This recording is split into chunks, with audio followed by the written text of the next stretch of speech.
Hi Gordon, great getting together yesterday.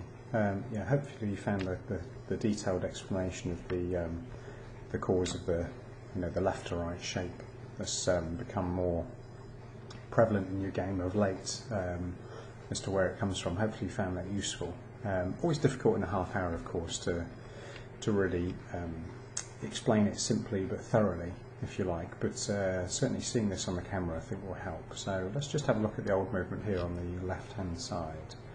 Obviously I've put the plane line in, and let's have a look. And as I was saying, so much of the issues and the steepness of the swing and the opening of the club face comes from the lack of rotation, particularly from the ground up. So we see the pelvis not really moving at all from this point, and where you're pretty close to plane on the takeaway, all of a sudden then it really lifts, get above the plane line, and the club face up here sits reasonably open.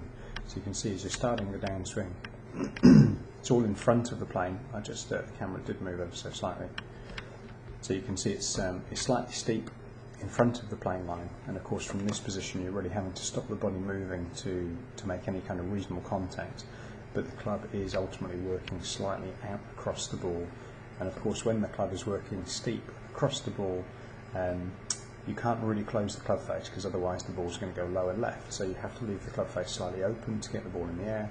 But of course the caveat is that it has the left to right shape, and of course the nature of the change in the clubs as you get to the longer stuff, where there's less loft, then that steepness of the angle means you have to open the face more, hence the reason you see more shape on the longer clubs. So let's just have a look at the swing with a couple of suggestions that so let's have a look here. Let's just play through. So let me just draw the plane line in again. Always the same from the hosel through the left elbow. Let's have a look. So really getting you to focus as much as you can on this rotation ground up, so very much thinking about the pelvis, turning the right toe out to facilitate more rotation through the right hip, and you can see the left knee really going towards the ball. I love the space appearing between the legs, that's absolutely fantastic. It proves that the pelvis is turning, and of course naturally the club is sitting more behind you. So as we start the downswing, you can see, and again I do just need to nudge the plane line, sorry for the camera moving a fraction, I'll take it from that point, there we go. So the club is finding or sitting closer to the plane line sooner. Is there still some work to be done there at the top of the backswing? Yes, of course there is, but you're finding the plane line a bit sooner, so the club is now working from ever so slightly underneath the line rather than on top of the line.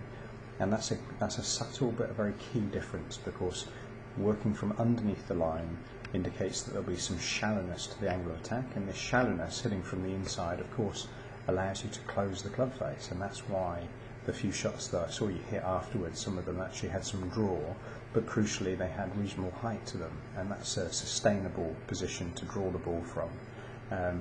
So yeah, I really like the way that the body was kind of responding to what we were asking it to do.